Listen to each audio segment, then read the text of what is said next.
हमारे साथ सुमित झा जुड़ गए हैं फोन लाइन पर, सीधे उनका रुख करेंगे। सुमित, देखिए पटना में कई जगहों पर सीबीआई की रेड जारी है। नाम जो अभी तक सामने आए उसमें आरजेडी एमएलसी सुनील सिंह और इसके अलावा अशफाक करीम का नाम सामने आया है। क्या कुछ ज्यादा जानकारी? बिल्कुल, ये सुबह आज प्रोटेस्ट होना है, आज उसकी तैयारी है और उसे लेकर घमासान मचने के आसार हैं, क्योंकि विधानसभा अध्यक्ष ने अब तक इस्तीफा नहीं दिया है और अंदर सदन के अंदर क्या होगा इसे लेकर कयास लगाए जा रहे थे। लेकिन इस बीच ये बहुत बड़ी खबर है कि सीबीआई की टीम ने आरजेडी के तीन बड़े नेता, तीनों बड़े नेता हैं, अशफाक करीम, राज्यसभा सांसद फैयाज अहमद और सुनील सिंह के मंत्री बनने की भी संभावना थी। हालांकि वो बिस्कोमान के अध्यक्ष हैं और ये कहा गया कि मंत्री वो इसलिए नहीं बन पाए क्योंकि बिस्कोमान के अध्यक्ष पद उन्हें छोड़ना पड़ता है, इसलिए वो मंत्री नहीं बने। इन तीनों के घर पर छापेमारी चल रही है। मधुबनी में फैयाज अहमद के आवास पर छापेमारी चल रही है और उसके बाद अशफाक करीम और सुनील सिंह के आवास पर, पटना स्थित आवास पर कोई कुछ भी बोलने को तैयार नहीं है। लेकिन ये जरूर है कि आने वाले दिनों में इस तरह की कार्रवाई और तेज होगी।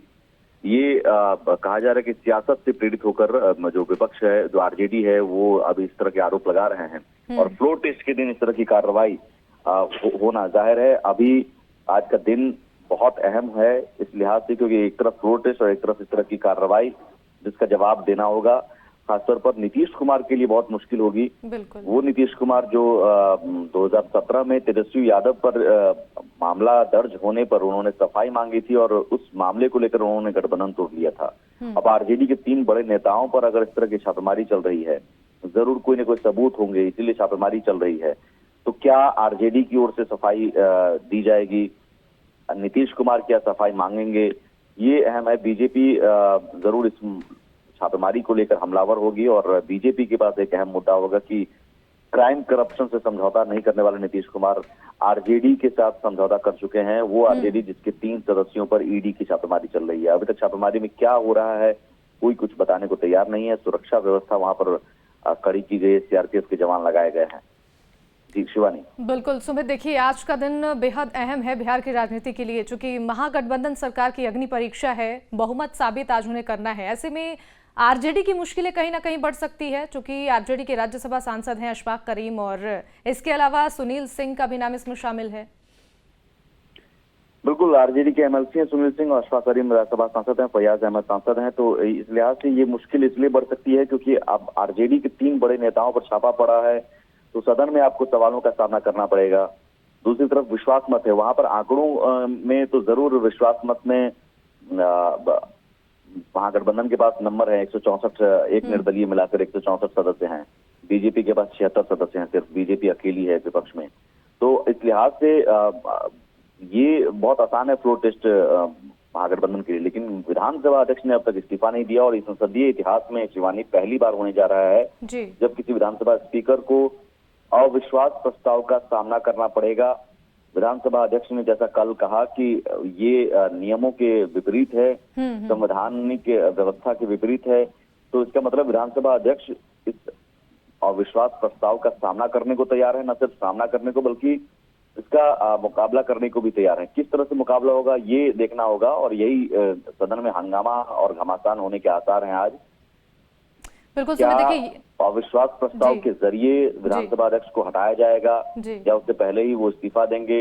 आंकड़ों के जरिए क्या विश्वास मत जो है वो प्रोटेस्ट जो है वो महागठबंधन सरकार पास कर पाएगी, या कुछ अंदरूनी दबाव ईडी और सीबीआई के जरिए जो कहा जा रहा है आरजेडी की तरफ से किस तरह के दबाव डालने की कोशिश है, तो क्या इस तरह की कोशिश कामयाब होगी? सियासी आरोप प्रत्यारोप का दौर अभी और बढ़ेगा। शिवानी। बिल्कुल सुमित, देखिए जानना ये भी चाहेंगे कि जिन पर अभी सीबीआई की छापेमारी चल रही है, आरजेडी एमएलसी सुनील सिंह और इसके अलावा अशफाक करीम, क्या इन लोगों पर पहले भी कोई मामले दर्ज हैं?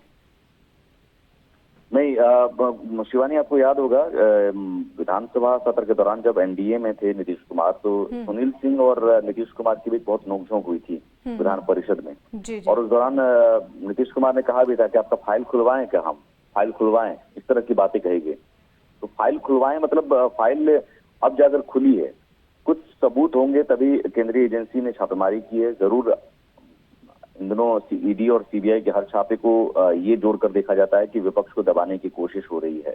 लेकिन सिर्फ ये कह देना कि विपक्ष को दबाने के लिए सब हो रहा है, बिना सबूत के कोई केंद्रीय एजेंसी छापेमारी नहीं करती है। केंद्रीय एजेंसी के पास सबूत होते हैं तभी वो छापेमारी करती है।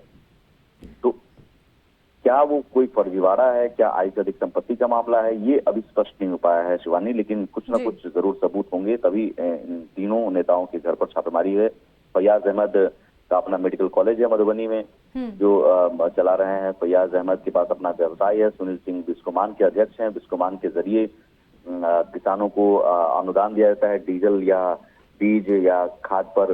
तो बिस्कोमान एक बहुत बड़ा संगठन है जिसमें क्या उसमें फर्जीवाड़ा कुछ हुआ है, कुछ उस फर्जीवाड़े के सबूत हाथ लगे हैं केंद्रीय एजेंसियों को।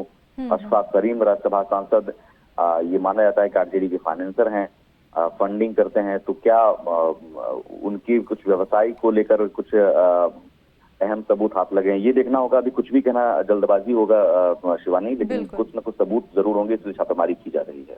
बिल्कुल सुमित, देखिए ये कहना भी गलत नहीं होगा कि सिर्फ आरजेडी ही नहीं बल्कि महागठबंधन की सरकार की मुश्किलें इससे बढ़ सकती हैं, क्योंकि आज फ्लोर टेस्ट होना है, आज बहुमत साबित करना है। ऐसे में विपक्ष के पास ये बड़ा मुद्दा मिल गया है घेरने के लिए सरकार को। बिल्कुल बिल्कुल सदन में, इसलिए मैं बार बार कह रहा हूँ कि आज पूरे हंगामे के आसार हैं और बीजेपी के पास बोलने के लिए अब ये मुद्दा मिल गया है कि नीतीश कुमार, खासतौर पर नीतीश कुमार को घेरने की कोशिश करेंगे बजाय तेजस्वी के, क्योंकि नीतीश कुमार के बारे में वो खुद भी कहते रहे हैं कि क्राइम, करप्शन और कम्युनिज्म पर समझौता वो कभी नहीं कर सकते हैं। क्राइम को लेकर पहले बीजेपी ने घेरने की कोशिश की, जंगल राज और इन चीजों को लेकर बाहर घटना को जोड़ा गया कि आरजेडी के आने के बाद देखिए क्राइम बढ़ने लगा। अब करप्शन की बारी है, तो करप्शन जो है वो करप्शन के आरोप इससे पहले तेजस्वी यादव पर लगे थे, तो तेजस्वी यादव से सफाई मांगी गई, नहीं दी गई, तो गठबंधन तोड़ दिया था। इस हद तक नीतीश कुमार चले गए थे, गठबंधन तोड़ दिया था, जबकि अभी भी वो मामला चल ही रहा है, आरसीपीसी घोटाला मामला। अब आरजेडी के 3 और बड़े नेता पर मामले लगे, आरोप लग रहे हैं करप्शन के, और जाहिर करप्शन के मामले में ही ये छापेमारी चल रही है। तो नीतीश कुमार क्या सफाई मांगेंगे, क्या आरजेडी से सफाई मांगेंगे, क्या तेजस्वी यादव सफाई देंगे, या फिर सिर्फ और सिर्फ ये आरोप लगा दिया जाएगा कि विपक्ष को दबाने की कोशिश हो रही है, ये देखना होगा नीतीश कुमार कैसे हैंडल करते हैं। लेकिन आने वाले दिनों में बिहार में इस तरह की कार्रवाई और भी हो सकती है। इस तरह की कार्रवाई के जरिए सियासत भी और हो सकती है, बढ़ सकती है। बिल्कुल, बहुत शुक्रिया सुमित आपका तमाम जानकारियों के लिए।